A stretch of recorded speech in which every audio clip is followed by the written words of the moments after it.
Grace, 22 years old, and 2 weeks ago I collapsed on stage in front of 3,000 people on the day I was supposed to give the valedictorian speech. The doctors said I had a brain tumor. They needed to operate immediately. They called my parents. No one answered. 3 days later, when I finally woke up surrounded by beeping machines and IV tubes, the first thing I saw wasn't my family's worried faces. It was an Instagram post from my sister. The whole family smiling in front of the Eiffel Tower with the caption, "Family trip in Paris. Finally, no stress, no drama." I said nothing. I didn't comment. I didn't call to confront them. Until 65 missed calls from Dad appeared on my screen along with one text. "We need you. Answer immediately." That's when I realized they weren't calling because they missed me. They were calling because they needed something else entirely. Before I continue, if you find this story worth hearing, please take a moment to like and subscribe, but only if you genuinely want to hear how this ends. And if you're watching right now, drop a comment telling me where you're from and what time it is there. Now, let me take you back 4 weeks ago, to the day everything started falling apart. 4 weeks before graduation. I'm standing in my childhood kitchen, watching Mom flip through a stack of wedding magazines. Not for me, of course. For Meredith. My older sister just got engaged, and suddenly the entire house revolves around her timeline. "Grace, can you pick up the napkin samples from the printer tomorrow?" Mom doesn't look up. Meredith's too busy with dress fittings.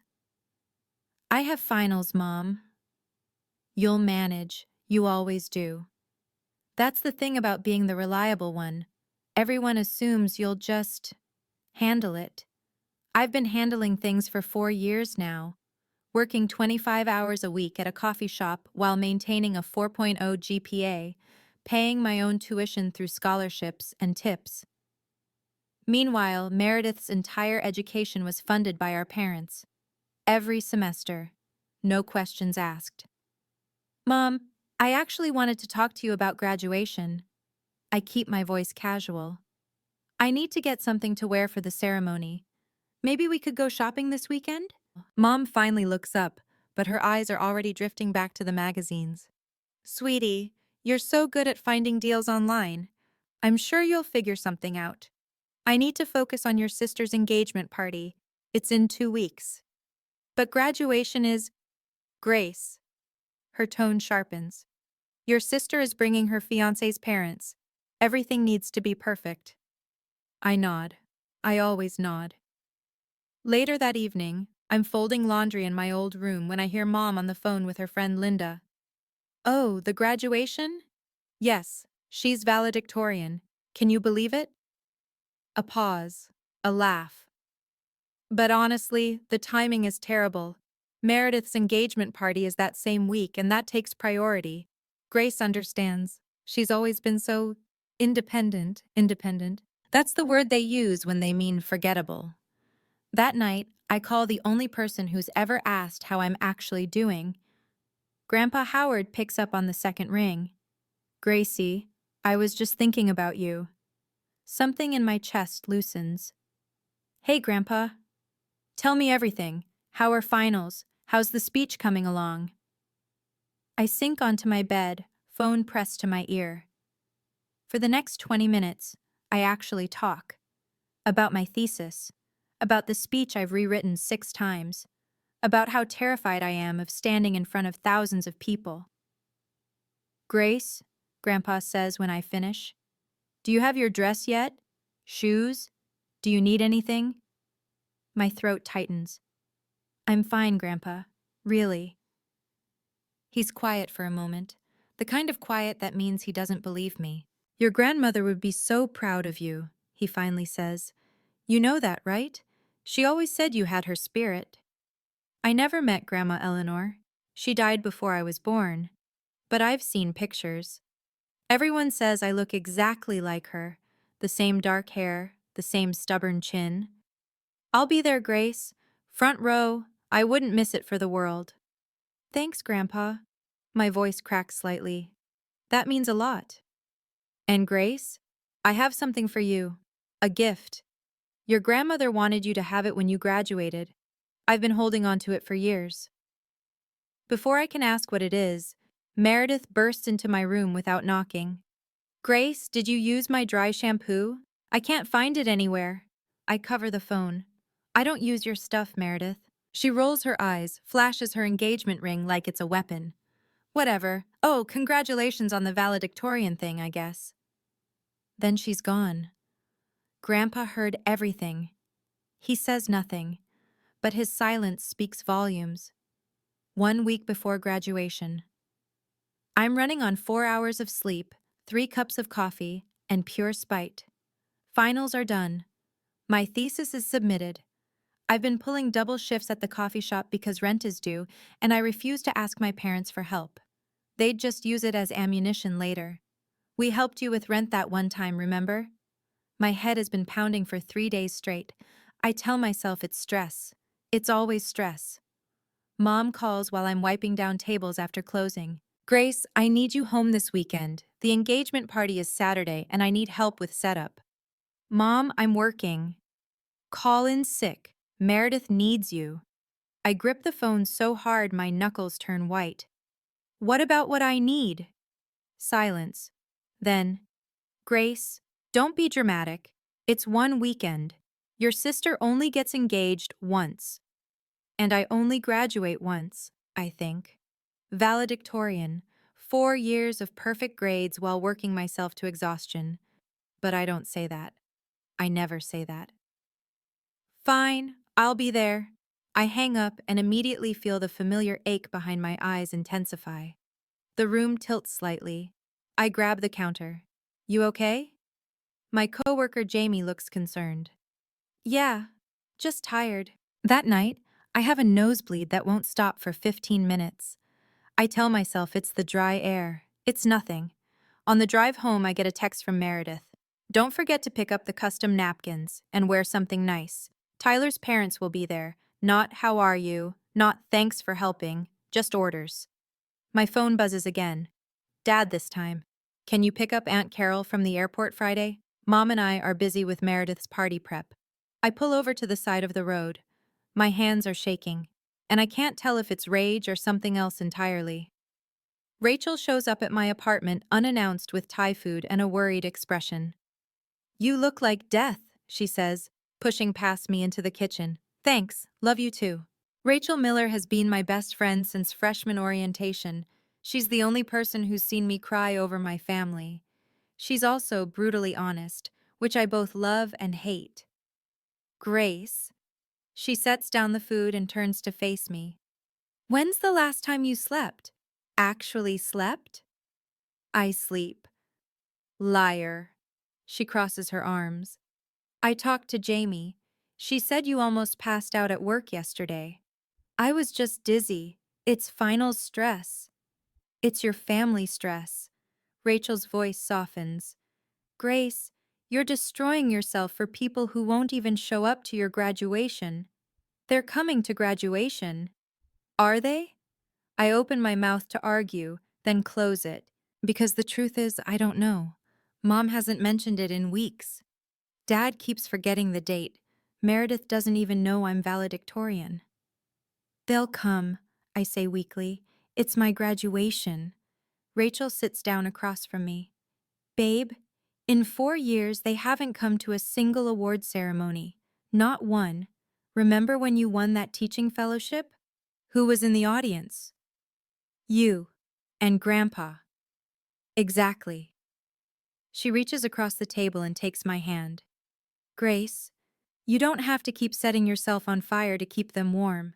They're not even looking at the flame. My eyes sting. I blink rapidly. That night after Rachel leaves, I'm brushing my teeth when my vision suddenly doubles.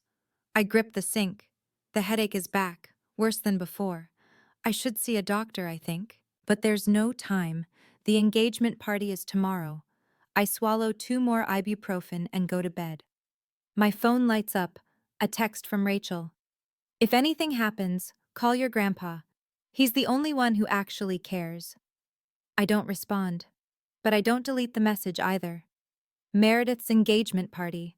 I've been on my feet for 6 hours, setting up chairs, arranging flowers, refilling champagne glasses, playing the role I was born into, the invisible support system. The backyard looks stunning. White lights strung across the oak trees, a three-tiered cake that cost more than my monthly rent. 40 guests in cocktail attire, laughing and toasting to my sister's future. No one asks about mine. Grace, more champagne over here. Mom waves from across the lawn. I grab another bottle and make my way through the crowd. My head is pounding. I smile through it. Meredith is holding court near the fountain, Tyler's arm around her waist. She's 3 glasses of champagne deep and glowing. Everyone, this is my little sister. She pulls me into the spotlight. Grace does everything around here. Seriously, I don't know what we'd do without her. Scattered applause, a few polite smiles. Then Meredith leans in, her voice carrying just far enough. She's so good at, helping. She's going to be a teacher. Can you imagine? Wiping noses for a living. Laughter. Light, dismissive laughter. I keep smiling. My face hurts. Oh, and she's graduating next week. Meredith adds like an afterthought. Veil something? What's it called again? Valedictorian, I say quietly. Right, that. Meredith waves her hand. She's always been the smart one. But smart doesn't buy Louboutins, does it? More laughter. I excuse myself to the kitchen, lean against the counter, breathe. Through the window, I notice an older man watching the scene. I recognize him, Mr. Patterson, Grandpa's former colleague. His expression is unreadable. My phone buzzes, a text from an unknown number. Your grandfather should know how your family treats you. I look up. Mr. Patterson raises his glass slightly in my direction, then turns away. My hands are trembling. But this time, I don't think it's just the humiliation. After the party, I'm alone in the kitchen, elbow deep in dishes. Everyone else is in the living room, cooing over engagement photos. Mom walks in, face flushed with wine and satisfaction. Grace, I have wonderful news. I don't turn around. What is it? We're going to Paris, the whole family. Tyler's treating us to celebrate the engagement. My hands stop moving in the soapy water. Paris? When? Next Saturday. We fly out Friday night. Friday night. Graduation is Saturday morning. Slowly, I turn around. Mom, my graduation is Saturday. She waves her hand. I know, sweetie, but the flights were already booked when we realized. Tyler got such a good deal. You're missing my graduation for a vacation. Don't say it like that. Mom frowns. It's not just a vacation. It's for your sister. I'm valedictorian, Mom. I have to give a speech. And you'll be wonderful. You don't need us there, Grace. You've always been so self-sufficient. I stare at her, waiting for her to hear herself, waiting for something to click. Nothing does. Dad agrees with this? As if summoned, Dad appears in the doorway. He can't meet my eyes. Grace, your mother and I discussed it. Meredith needs family support right now. She's going through a big life change. And graduating valedictorian isn't a big life change? You're strong. Dad's voice is tired. You don't need us the way your sister does. The room tilts. I grab the counter. Grace? Mom's voice sounds far away. You look pale. I'm fine. I'm not fine. My vision is blurring at the edges. The headache is screaming now, a sharp pressure behind my left eye. I need to go, I manage. Early shift tomorrow. I walk out before they can respond. In the car, I sit in the darkness for 10 minutes. Then I drive to my empty apartment and cry until I can't breathe. 3 days before graduation. I'm lying on my apartment floor because getting up feels impossible. Rachel's voice crackles through speakerphone. They're skipping your graduation for a vacation? A vacation? It's for Meredith's engagement. Grace, stop making excuses for them. I'm not making excuses. I'm just accepting reality. That's worse. I stare at the ceiling. There's a water stain shaped like a broken heart. Fitting. 4 years, Rachel continues. 4 years you worked yourself half to death, and they can't postpone one trip? Apparently not. She goes quiet, then softer. How are you feeling? Physically, I mean. You sounded weird on the phone yesterday. I'm fine. Grace. Really, just tired. That night, I wake up at 3 a.m. with the worst headache of my life. The pain is so intense I actually whimper. I stumble to the bathroom. Blood. My nose is bleeding again.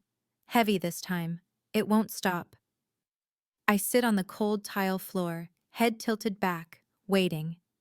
15 minutes. 20. Finally, it slows. I look at myself in the mirror. Dark circles. Hollow cheeks. When did I start looking like a ghost? I should see a doctor. But graduation is in 3 days, and I have a speech to memorize. I text Rachel. I'm fine, going back to sleep. Then I open my photos. Scroll until I find one of Grandpa and me from last Christmas. He's the only one looking at the camera, the only one standing next to me. I think about what Rachel said. If anything happens, call your grandpa. He's the only one who actually cares. I save his number as my second emergency contact, just in case. Then I swallow more ibuprofen and tell myself 3 more days. I can survive 3 more days. If you've ever felt invisible to the people who were supposed to love you most, if you've ever been the one everyone relies on but no one actually sees, comment invisible below. I see you. I was you. And if you want to know what happened at my graduation, what really happened when I stepped onto that stage, stay with me. Because the next part, I'll never forget it as long as I live. One day before graduation, Grandpa Howard calls while I'm practicing my speech for the 100th time. Grace, are you ready for tomorrow? As ready as I'll ever be. I set down my index cards. Are you sure you can make it? I know the drive is long. Wild horses couldn't keep me away. I can hear the smile in his voice. I'm leaving tonight, staying at a hotel near campus. I want to be there early. My throat tightens. Grandpa, you don't have to. I want to. I need to give you something. He pauses. Something your grandmother wanted you to have. Grandma? She left it for you before she passed. Made me promise to wait until you graduated college. She knew you'd make it, Grace.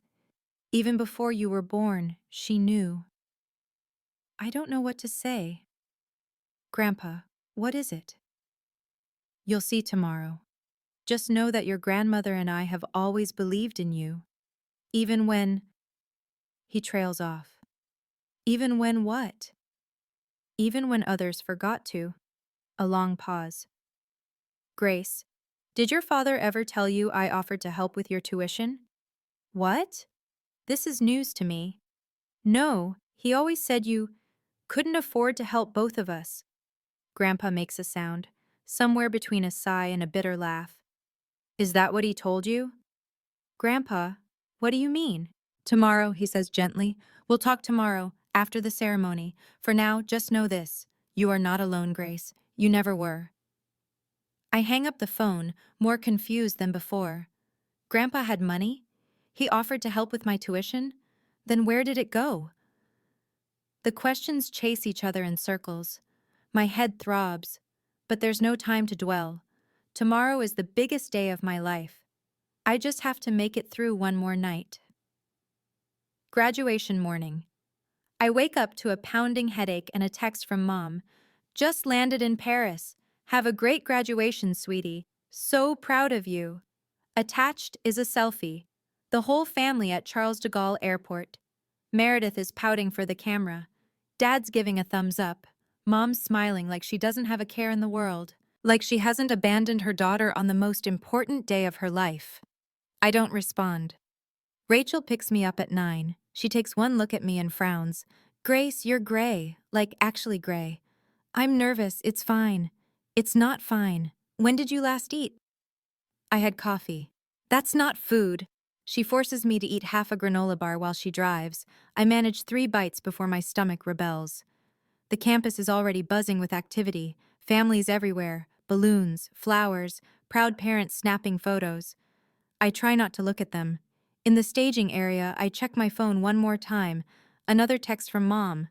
Send pics. We want to see everything. They want to see everything, but they didn't want to be there to see anything. I'm about to put my phone away when I notice something. My emergency contact form for the university. I filled it out freshman year and never updated it. Primary contact, Douglas Donovan, father. Secondary contact, Pamela Donovan, mother. On impulse, I pull up the form online, add a third line. Secondary contact, Howard Donovan, grandfather. I don't know why. It just feels right.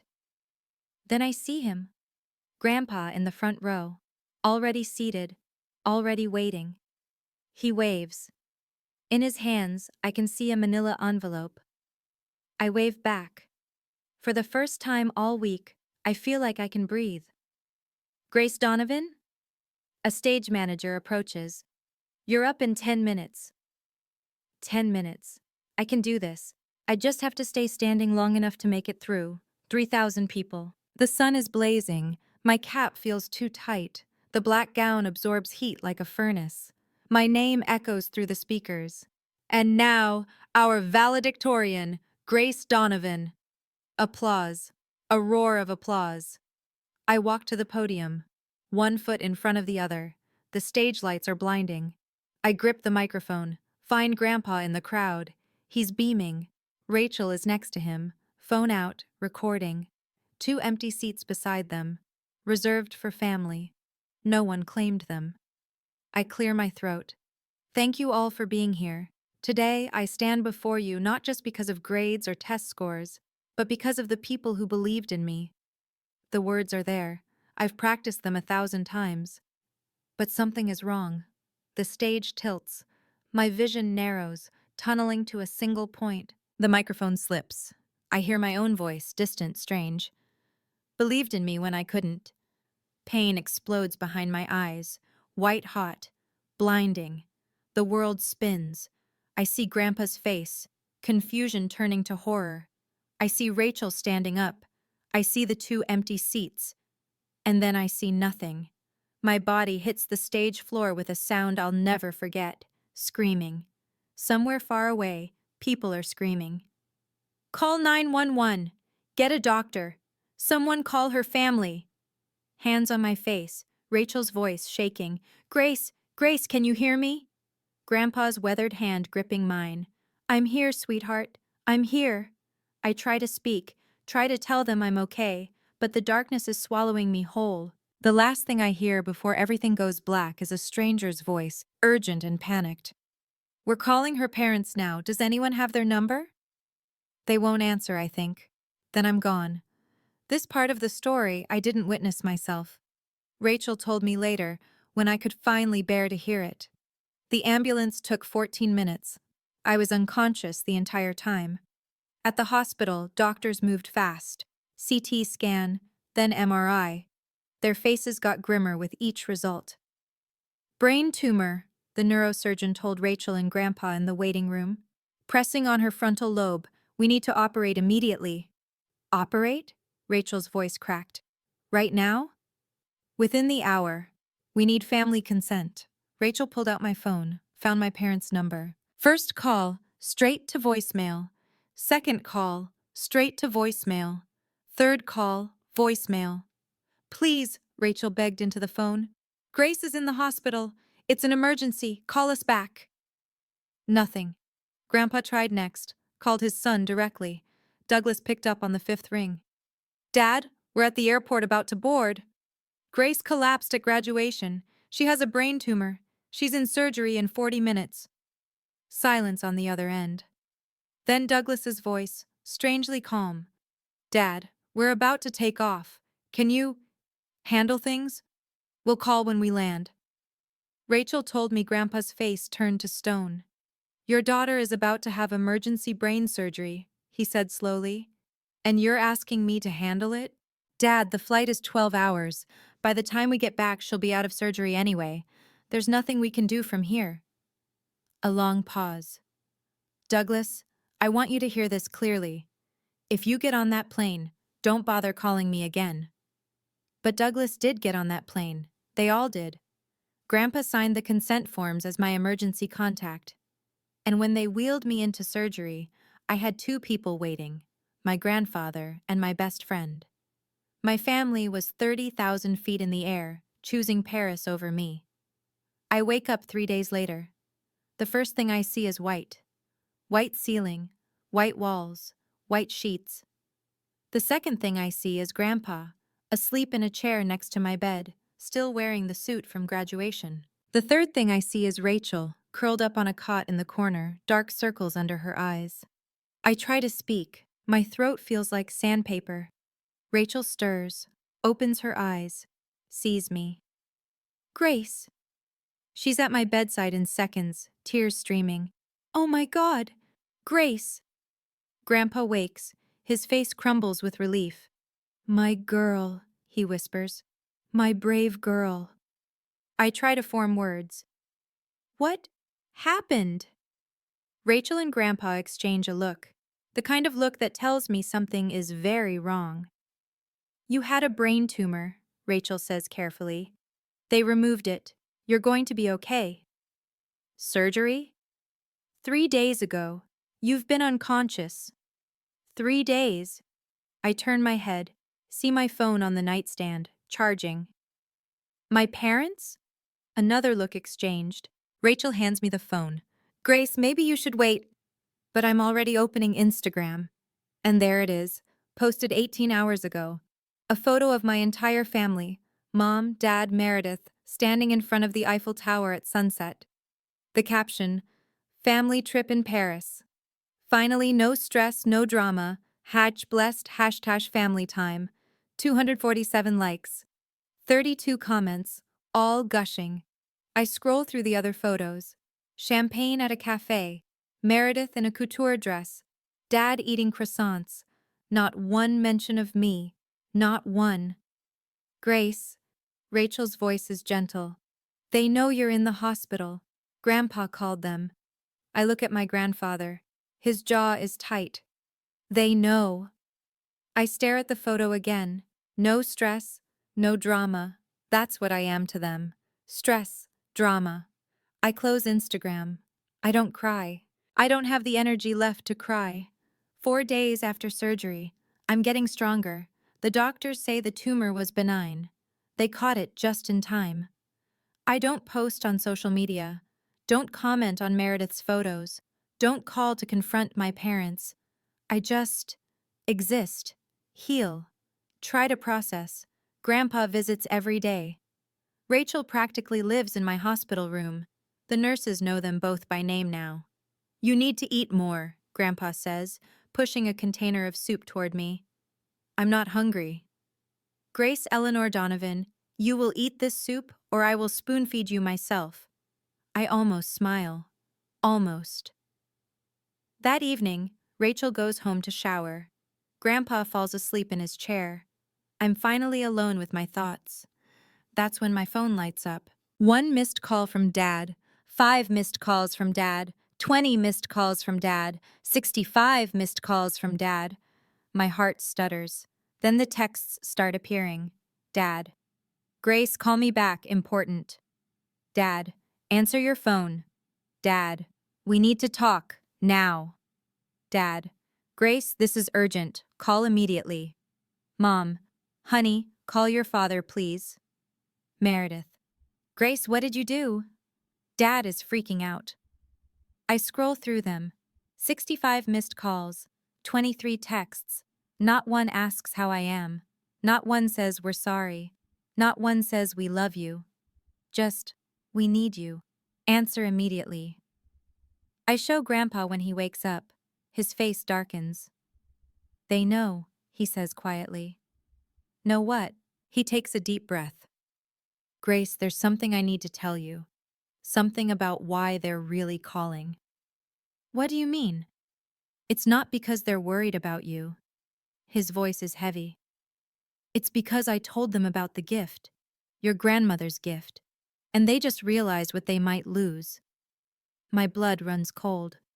Grandpa, what gift? He looks at me with tired, sad eyes. It's time you knew the truth. Grandpa pulls his chair closer, takes my hand. 22 years ago, when you were born, your grandmother and I made a decision. We opened an education savings account in your name. For college? Not exactly. He shakes his head. We knew your parents would pay for college. That's what we told ourselves anyway. This account was different. A graduation gift, seed money for your future. Your grandmother called it your freedom fund. How much? Grandpa hesitates. Enough to buy a small house, or start a business, or put a down payment on whatever dreams you had. My head spins. That's life-changing money. But Dad told me you didn't have money to help with tuition, that you could only help Meredith because Meredith asked. Grandpa's voice turns bitter. Your father asked me for money for both your educations. I gave it. I wrote 2 checks, one for you, one for Meredith. Same amount. Then where did my money go? Where? I don't know, but I can guess. He pulls out his phone, shows me a photo, a bank statement, 2 withdrawals on the same day 4 years ago. Your parents cashed both checks. They put Meredith's portion toward her tuition, and yours. I think about their new kitchen renovation, Mom's designer bags, the vacation fund they always seem to have. They spent it, I whisper. I believe so. And this freedom fund? They didn't know about it? I never told them. I knew, Grace. Even back then, I knew they treated you differently. This money was always meant to bypass them entirely, directly to you, on your graduation day. But now they know. I told your father when you were in surgery. I was angry. I said if he didn't come home, I'd make sure you received everything. Grandpa sighs. I shouldn't have said it like that, but I was furious. That's why they're calling. Yes. Not for me. For the money. They arrive the next afternoon. I hear them before I see them. Mom's heels clicking down the hospital corridor. Her voice too loud. Which room? Donovan? Grace Donovan? Rachel stands up from her chair. I should go. Stay, please. She nods, takes a position by the window. The door bursts open. Mom sweeps in first, face arranged in perfect maternal concern. Grace, baby, we came as fast as we could. She leans down to hug me. I don't hug back. You came as fast as you could, I repeat slowly. 5 days after I nearly died. The flights were fully booked. Instagram says you posted from the Louvre yesterday. Mom's face flickers. We were trying to make the best of a difficult situation. Dad enters behind her. He looks tired. He can't meet my eyes. Then Meredith, shopping bags in hand, actually carrying shopping bags into a hospital room. Hey, Grace. She doesn't approach the bed. You look better than I expected. Rachel makes a sound in the corner. I don't look at her, but I can feel her rage from across the room. Meredith, I say calmly, I had brain surgery. I know. That's so crazy, right? She sets down her bags. Anyway, we cut the trip short, so you're welcome. The room falls silent. Then Mom clears her throat. Grace, sweetheart, we should talk. As a family. She looks pointedly at Rachel. Privately. Rachel stays. Grace. Rachel was here when I woke up. Rachel held my hand before surgery. Rachel stays. Mom's lips thin, but before she can argue, the door opens again. Grandpa Howard. The temperature drops 10 degrees. Dad stiffens. Dad! Douglas! Grandpa's voice is ice. Pamela? Meredith. He walks to my bedside, takes my hand. I see you finally found time in your schedule. Mom starts to speak. Grandpa cuts her off. Don't. Just don't. If your family has ever come running back, not because they missed you, but because they needed something from you, Drop "they" came back in the comments. I know that feeling. I know how it hollows you out. But here's the thing. What happened next in that hospital room? It changed everything. I'd been waiting my whole life to say what I was about to say. So hold on. Because this is where it gets real. Dad tries first. Dad, can we talk about this rationally? Rationally? Grandpa's voice is quiet, which is somehow worse than yelling. Your daughter collapsed on stage. She had a brain tumor. The hospital called you 47 times. We were on a plane. You weren't on a plane. You were at the gate. I talked to you, Douglas. You chose to board anyway. Mom steps forward. Howard, this is a family matter. Grace is family. She's my family. And for 22 years, I've watched you treat her like she doesn't exist. That's not true. Mom's composure cracks. We love Grace. You love what Grace does for you. There's a difference. Grandpa turns to Dad. Tell me, Douglas, when's Grace's birthday? Dad blinks. March. No. April. October 15th, I say quietly. It's October 15th, Dad. He has the decency to look ashamed. Grandpa continues. What's her favorite book? Her best friend's name? What job did she just accept after graduation? Silence. Rachel's jaw is tight. She knows all these things. She's known them for 4 years. Meredith rolls her eyes. Grandpa, this is ridiculous. We didn't fly all the way back to play 20 questions. No, Grandpa says. You flew back because you heard about the money. The word lands like a bomb. Mom's face goes pale. We came because Grace was sick. You came because I told Douglas that Grace would receive her inheritance directly, without you as intermediaries. Grandpa's eyes are hard. Suddenly, after 4 years of ignoring her, you're concerned about her welfare? That inheritance belongs to the family. That inheritance belongs to Grace. Grandpa's voice rises for the first time. Her grandmother left it for her, not for Meredith's destination wedding, not for your kitchen remodel. Mom opens her mouth, closes it. I watch the calculations happen behind her eyes, and something in me goes cold. You want to know the truth, Howard? Mom's voice shifts, something raw breaking through. Fine. You want truth? Dad reaches for her arm. Pam. She shakes him off. No, he wants to make me the villain?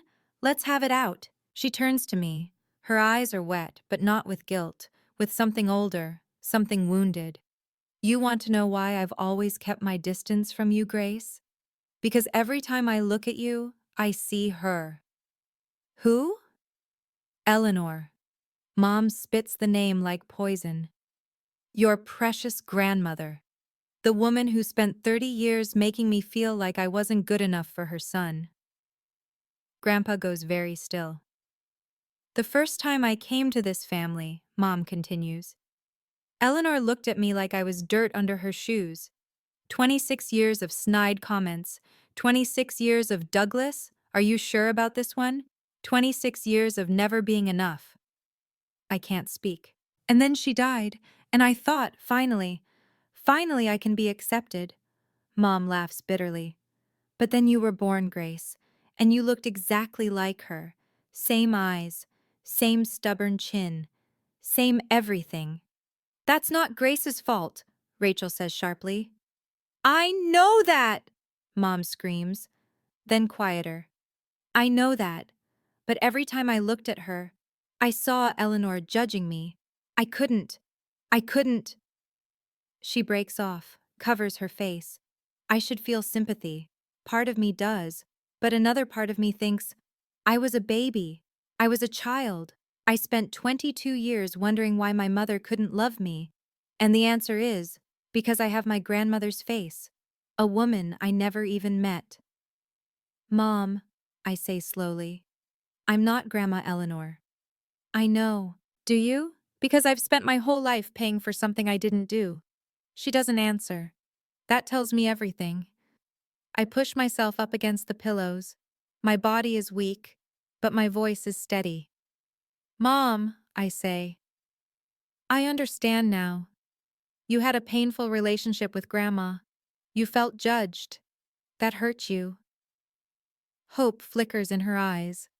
But that is not my fault. The hope dims. For 22 years, I've done everything right. Perfect grades, no trouble. I worked 3 jobs so you wouldn't have to pay for my education. I showed up to every family event. I helped with every party, every holiday, every crisis. Grace, I'm not finished. My voice doesn't waver. I did all of that because I thought if I tried hard enough, you would finally see me. Finally love me the way you love Meredith. Meredith shifts uncomfortably. But I was wrong, because you were never going to see me. You were always going to see her. I turn to Dad. And you. You watched this happen for 22 years and said nothing. He flinches. Grace, I didn't know how to How to what? Stand up for your daughter? Ask your wife why she flinches when I enter a room? It's complicated. It's really not. I shake my head.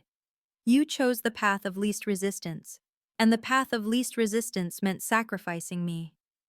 Grandpa squeezes my hand. I look at each of them in turn, Mom crying quietly, Dad staring at the floor, Meredith, arms crossed, defensive. I don't hate you, I say, any of you, but I also can't keep pretending this is normal. I can't keep being the invisible one. What do you want? Dad asks quietly. I take a breath. I want you to see me as a person, not as a ghost, not as a burden, not as someone who exists to make your lives easier. And if we can't? I meet his eyes. Then I'll mourn the family I wished I had, and I'll build a new one. The room is silent. I turn to Grandpa. I want to talk about Grandma's gift. He nods, pulls the manila envelope from his jacket, the same envelope he brought to graduation. This is yours, he says. Your grandmother set it aside 25 years ago. It's been growing interest ever since. I take the envelope. Don't open it. I know what you're thinking, I say to my parents. You're wondering if I'll share it, if I'll bail out Meredith's wedding or pay for your next renovation. Mom starts to speak, stops. I'm not going to do that. Grace! Meredith finally breaks her silence. That's so selfish. Grandma wanted me to have it, not you, me. But we're family. Family. I almost laugh. You're using that word now? After you posted Instagram photos from Paris while I was in brain surgery? Meredith's face reddens. I didn't know it was that serious. Because you didn't ask. She falls silent. I look at Mom. I'm not taking this money to hurt you. I'm taking it because it's mine. Because Grandma wanted me to have options, to not depend on people who see me as an afterthought. What about us? Dad asks. Are we just supposed to lose you? You already lost me. My voice softens, just slightly. Years ago, when you stopped showing up, when you stopped asking how I was, when you let me become invisible. I take a breath, but I'm not shutting the door completely. If you want to be in my life, really in my life, you have to earn it. You have to see me as Grace, not as Eleanor's ghost, not as Meredith's backup, just me. And if we try, Mom's voice is small, then we can start over, slowly, with boundaries. What kind of boundaries? I look her in the eye. I'll let you know when I'm ready. Meredith moves first. She grabs her shopping bags, face tight with anger. This is insane. You're choosing to tear this family apart over money. This isn't about money, Meredith. Really? Because it sounds like I nearly died. You went shopping. She freezes. I'm not saying that to make you feel guilty. I'm saying it because you need to hear it. You need to understand what it felt like to wake up in a hospital bed and see your family posing in front of the Eiffel Tower. Her lower lip trembles. For a moment, I see something crack behind her eyes. Then she walks out. The door clicks shut behind her. Mom is crying now. Real tears. The kind that can't be faked. I'm sorry, she whispers. I'm so sorry, Grace. I know. I was wrong. I was so wrong. I know, Mom. But I don't know how to fix it. Neither do I, not yet. I pause. But if you really want to try, you have to get help. Talk to someone, a therapist. Work through whatever Eleanor made you feel, so you stop projecting it onto me. She nods, wipes her eyes, leaves without another word. Now it's just me, Dad, Grandpa, and Rachel. Dad sits down heavily in the chair beside my bed. Grace, he says quietly, I failed you. Yes. I should have protected you. Yes. I told myself you were strong, that you didn't need me, but that was just an excuse. It was. He looks at me. For the first time, maybe ever, really looks at me. I can't undo 22 years, but can I try to do better? I study his face, the genuine remorse there. Call me next week, I say finally. Ask me how I'm doing, and actually listen to the answer. He nods, stands, squeezes my hand once. I will. Then he's gone too. 2 weeks later. I'm discharged from the hospital with a clean bill of health. The tumor is gone. The doctors call it a miracle. I call it a second chance. I don't move back home. I use a small portion of Grandma's gift to rent a tiny apartment near the school where I'll be teaching in the fall. It's nothing fancy. 1 bedroom, a kitchenette, a window that overlooks a parking lot. But it's mine. The fallout happens fast. Meredith blocks me on every social media platform. Her new bio reads, "Some people don't appreciate family." I screenshot it, send it to Rachel. Rachel sends back a string of middle finger emojis. 2 days later, I get a call from Rachel. She sounds gleeful. You're not going to believe this. What? Tyler, Meredith's fiancé, he heard the whole story. From his mother, who heard it from the hospital grapevine. Rachel is practically bouncing. He's reconsidering the engagement. I don't feel triumphant, just tired. That's not what I wanted. I know, but still. A week after that, I see on Facebook that the engagement party photos have been deleted. Then the engagement announcement itself. Mom texts me, Meredith is devastated. I hope you're happy. I stare at the message for a long time. Then I type back, I'm not happy about her pain, but I'm not responsible for it either. She doesn't respond. Dad, to his credit, does call. The following Tuesday, right when he said he would. Hi, Grace. Hi, Dad. How are you feeling? Better. Still tired, but better. A pause. Then, what did you have for dinner last night? I almost smile. Such a small question, but he's never asked it before. Pasta, I say. With Rachel. That sounds nice. It's awkward, stilted, but it's something. For now, it's enough. 3 months later, I'm standing in my new classroom arranging desks, 8th grade English. 26 students starting Monday. Rachel is helping me hang posters, or rather, criticizing my poster placement while eating my chips. A little to the left, she says, mouthful. No, you're left. I don't know why I keep you around. Because I'm delightful and you love me. I can't argue with that. The room is starting to look like mine. Bookshelves I found at a thrift store. A reading corner with mismatched pillows.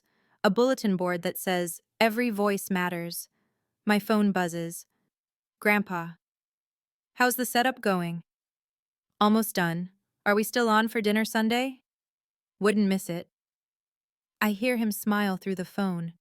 Your grandmother would be so proud, Grace. Building your own classroom, your own life.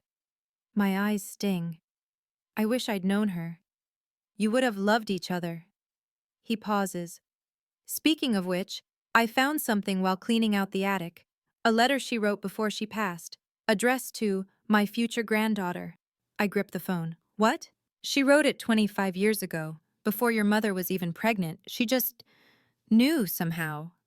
What does it say? That's for you to find out. I'll bring it Sunday. After he hangs up, I sit down in my teacher's chair, the one I'll use every day for the next school year. Rachel plops into a student desk. You okay? She wrote me a letter before I was born. Rachel's eyes widen. That's kind of amazing. Yeah. I look around my classroom, at the life I'm building from scratch. It is. Outside, the sun is setting. Golden light streams through the windows. For the first time in months, maybe years, I feel like I'm exactly where I'm supposed to be. 1 month later. A knock on my apartment door, Sunday afternoon. I open it to find Dad standing there holding a cardboard box. Hi, Grace. I blink. Dad? I wasn't expecting. I know, I should have called. He shifts the box in his arms. Can I come in? I step aside, let him enter. My apartment is small but cozy now. Plants in the window, photos on the shelf, Rachel at graduation, Grandpa and me at a restaurant, my students' artwork from the first week of school. Dad looks around, taking it in. You've made this nice. Thanks. He sets the box on my tiny kitchen table. I brought you something. What is it? Open it. I pull back the cardboard flaps. Inside, photo albums, old books, a hand-embroidered handkerchief. Grandma Eleanor's things, I whisper. Your mother was going to throw them out. Dad won't meet my eyes. I couldn't let her. I lift the handkerchief. Delicate flowers stitched along the edges, the initials ED in the corner. Dad. I don't know what to say. I know I can't fix 22 years. His voice is rough. I know I failed you in ways that can't be undone, but I wanted you to have these, to know where you come from. I set the handkerchief down. Look at my father. He looks older than I remember, tired, uncertain. I'm not asking for forgiveness, he says quietly. I'm just asking for a chance to be better. I think about all the years of silence, all the missed birthdays and empty seats, but I also think about those Tuesday phone calls, awkward and stilted but consistent every single week. Okay, I say finally. Okay? Okay, you can try. I pause. But Dad, trying means showing up, not just when it's convenient. He nods, swallows hard. I understand. Do you want coffee? He almost smiles. I'd like that. 6 months after graduation. I'm sitting at my desk after the last bell. The classroom is quiet now. 26 chairs, 26 stories, 26 kids who will come back tomorrow expecting me to teach them how to find their voices. A knock on my door. Ms. Donovan? It's Marcus, one of my quieter students. Can I ask you something? Of course. He shuffles in. 13 years old, always in the back row, rarely speaks up. Did you ever feel like no one sees you? My heart clenches. Yes, I tell him honestly. For a very long time, I felt exactly like that. What did you do?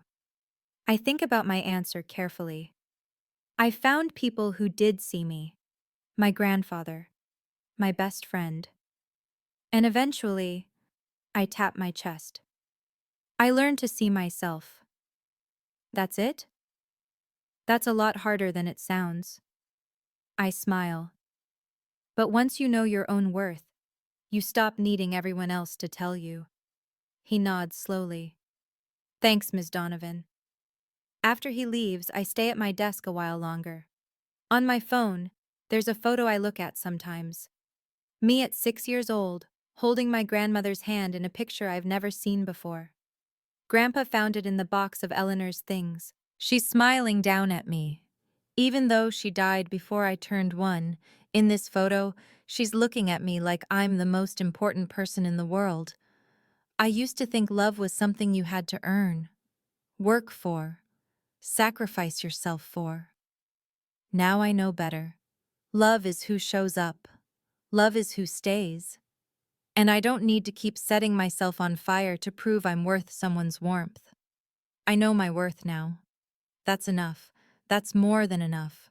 1 year after graduation, my phone rings while I'm grading papers, a number I haven't seen in months. Meredith. I let it ring twice, 3 times. Then I answer. Grace? Her voice is smaller than I've ever heard it. Can we talk? I'm listening. Tyler left, for real this time. She laughs, but it's hollow. Turns out his family didn't want a daughter-in-law from a family that abandons people in hospitals. I don't say anything. And I got into some debt.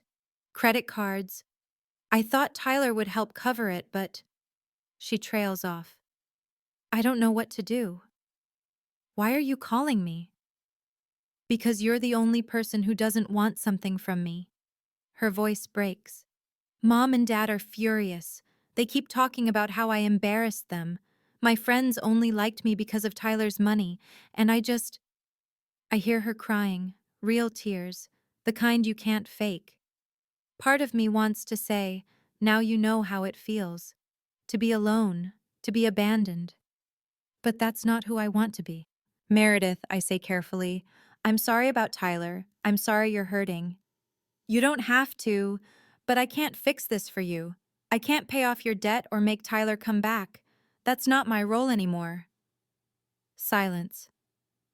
Then why did you answer?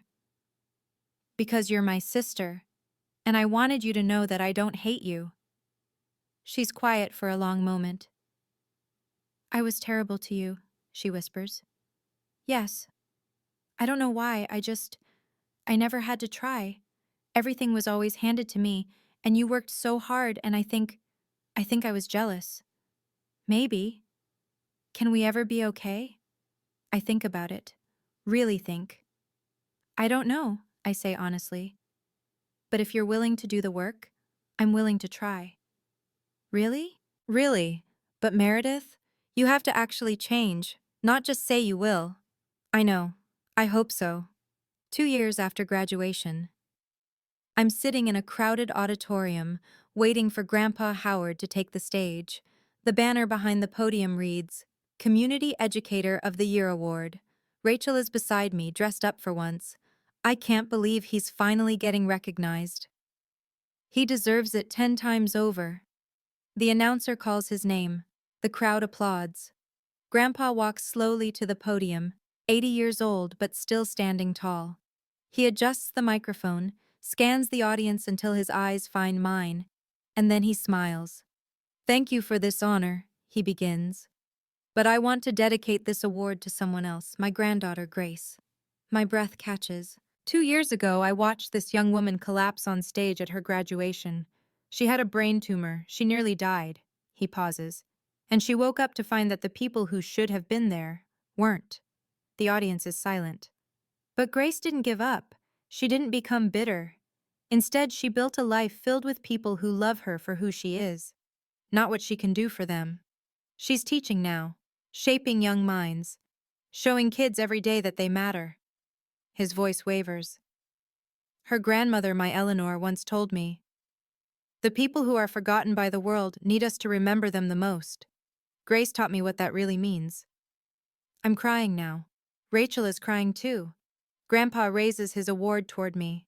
This belongs to you, sweetheart, for having the courage to choose yourself. After the ceremony, I hug him so tight I think I might never let go. I love you, Grandpa. I love you too, Grace. Your grandmother would be so proud. I know, I whisper. I finally know. My family is complicated. It always will be. Dad calls every Tuesday. Mom sends cards on holidays now, careful and polite. Meredith is in therapy. We text sometimes. But my real family? They're the ones who showed up, the ones who stayed. Rachel, Grandpa, my students, and finally, myself. If you've made it this far, I want to share something with you. I used to wonder why my mother couldn't love me, why I had to work twice as hard for half the recognition, why I was invisible in my own family. Now I understand. My mother wasn't a villain. She was a wounded person who never healed from her own pain. Psychologists call it projection, when someone's unresolved trauma spills onto someone else. She saw her mother-in-law in my face, and instead of dealing with that wound, she let it poison our relationship for 22 years. And me? My weakness was my desperation for approval. I kept believing that if I tried harder, sacrificed more, achieved enough, they would finally see me. That's called people-pleasing, and it's a survival mechanism. It kept me safe when I was small. But as an adult, it nearly destroyed me. The brain tumor was the most terrifying thing that ever happened to me. But in a strange way, it was also a gift. It forced me to see my family clearly. It gave me permission to stop performing for people who weren't watching. So here's what I learned, and I hope you'll carry it with you. You can't earn love from people who aren't willing to give it. Stop setting yourself on fire to keep others warm, especially when they won't even look at the flame. Your real family isn't determined by blood. It's determined by who shows up when life gets hard. And finally, you are allowed to choose yourself. That's not selfish. That's survival. If you're in a situation like mine, if you're the invisible one, the forgotten one, the one who gives and never receives, I see you. And I hope you learn, like I did, that the only approval you truly need is your own. Thank you for staying with me until the end.